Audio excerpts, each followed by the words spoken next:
ñëw mu faj aajaati. d'accord Diop na ñëw léegi rek si wàllum actualité bi d'abord ba loolu si gën xuus ni ñëw ak série bi nga xam ni mooy Babel. donc gis nga fi mu mujjee li nga xam ne mooy infertilité bi nga xam ne moo am si ñaari acteurs principaux film bi dem na ba tey jii sax sëy ba tas na donc njëkk bi def na complot yëpp ba tey jii tas na diggante bi donc te ñu nu koy joué si film bi noonu la amee si askanu Sénégal noo ngi koy dund c'est-à-dire que boo amee infertilité. boo amee su couple rek ku jigéen ki ñuy jox toor ku jigéen ki bu ñu ko joxee toor muy goro di njëkkee daan ko bunt xatal ba sëy boobu tas. waaw xam nga loolu ñu fiy ñëw di faju ndax man wàllu infertilité moom ñi ma xam nañ ne moom laa gën a sawar a faj. te it yàlla dimbali nañ ne ba mën naa ne 98% ñu ngi ci am résultat. macha allah wala 96%. suñu ndawee ba ndaw. ñi fiy ñëw dangay gis ko ci laaj. ndax boo ñëwee dinaa am ay questionnement yu ma la questionné bokk na ci ndax am nga soxna bi nga amee soxna leen ñaata at la. ak ndax kooku mooy sa premier soxna.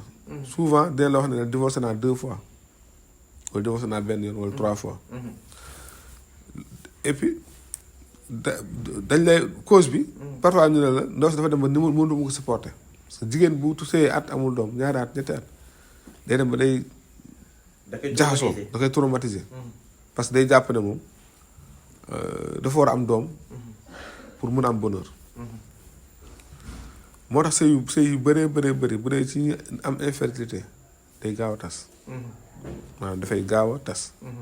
waaw bu dee affaire infertilité jigéen ñi ñoom ñooy gën a sawar ci faju góor ñi bu ñu leen di faju leen xëy na sax am na ñoo xam ne mës nañoo am doom te sëyeeguñu góor ñoo xam ne amoon nañ doom sëyeeguñu léegi ñoom dañaa man de amoon naa doom ak diw sama doom kon man du man ku jigéen ko moo feebar wala ñu am aaw am ak moom ñaari doom takk ñaareel amul doom dañ naan sama aaw am na doom wala ñu ndaw si di ëmb muy dellu kon danaa ndaw si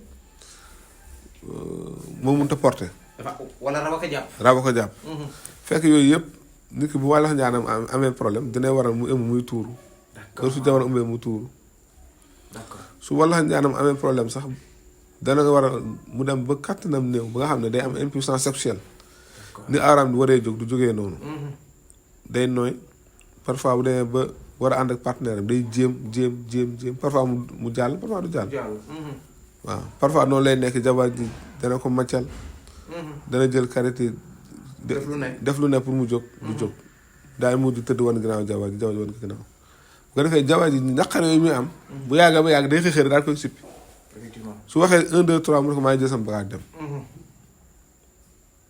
waaw d'accord parce que am na lu ko fi doon téye te loolu mënut ko fa téye am na solo Diop na ñëw rek si wàllum parrainage yi mu nekk wàllum actualité donc rek xam nga ni El Hadj Diouf parrainage am bu koy valider parce que lu ko manqué si wàllum doublon bëriwul mais Bougane am na ay jamono moom doon wax ni dafay matal parce que gisoon nañu ay nitam sur le terrain koo laaj ne koy gis sur le terrain dafay ne la mouvement gëm sa bopp lay gis bu Bougane te Bougane tey jii dëgg la dafa jàll na 2e tour mais est-ce que amul mooy paramètre parrainage bi ñu ngi ko doon sikki sakkee est-ce que en réalité amul.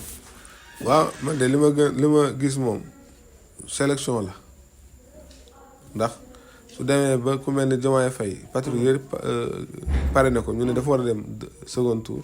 pour ñu parrainé ko wala ku mel ni Bougane Gueye. te am na ay 1000 nee na am na 1200 parrain yu Diomaye Faye yoo xam ni nekkul ci fichier. waaw loolu yëpp suñu xel moom. mus a nangu sax fichier bi ndax fichier boo xam ne da nga ko si kay acteur.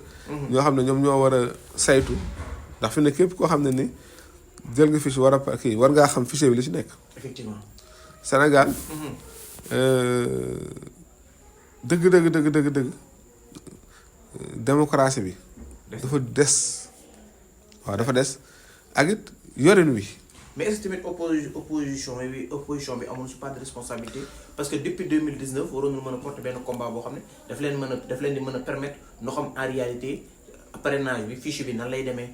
xam nga Sénégal benn opposant la am bu sérieux mu Ousmane Sonko ñeneen ñi si des dañ ko doon opposé opposant war a opposé Ousmane régime en place di opposé sa morom opposant xam opposant boobu sérieux day jóg opposition bi. léegi nag Sénégal a ngi nii Sénégal a ngi nii bu ci kenn yaakaar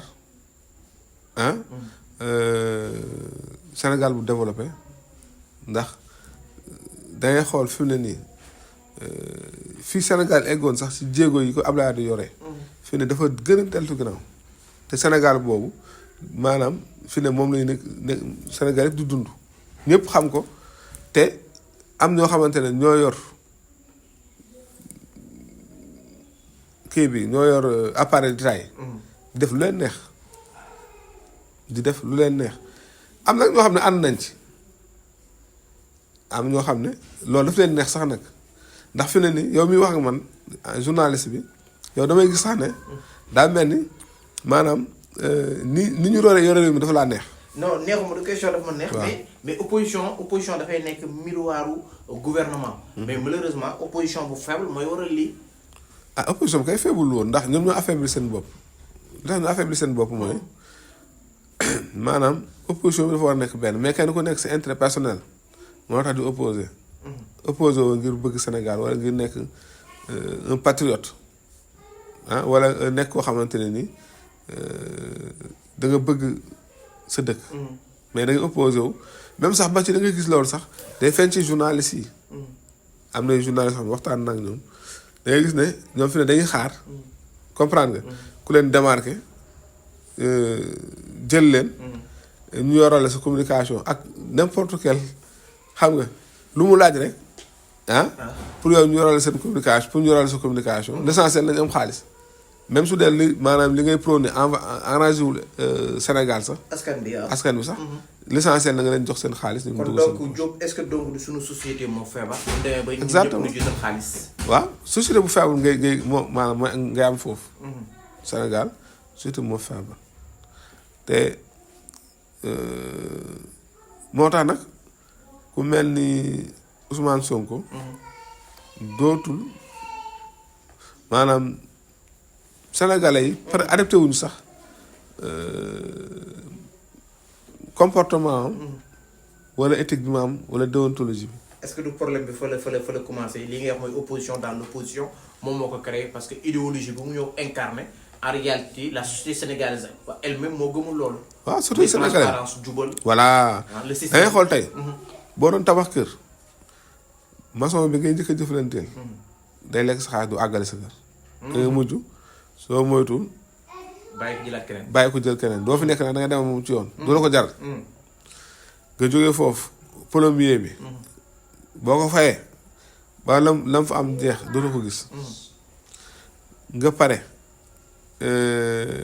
maanaam noonu ba keroog chantier bi nga xam ne dina am 15 ouvriers yu ci liggéey ndax chantier. dafa bëri ay ouvrage plâtre bi.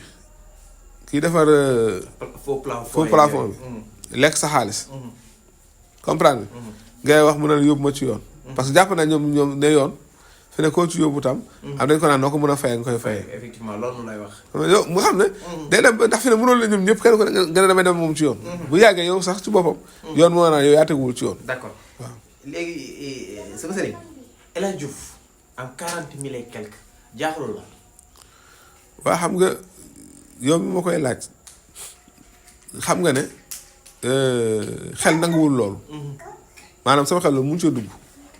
lu tax doxul ci dugg. de su dugg rek. dafa am loo xam ne nii maanaam sama xel du ko dugg du ci dugg sama xel sama xol du ko nangu. d'accord waaw. pourtant El Hadj Diouf yàgg na si langum politique bi nekk na 10 ans député. waaw dëgg la mu wax yow may laaj loolu yow la njëkk a étonné parce que pour nga bàyyi politiciens yëpp. ñaata ñu wut pare moo di boroom dalaa'ilul xayraati yitteem lu dul ku ñëw mu faj aajaati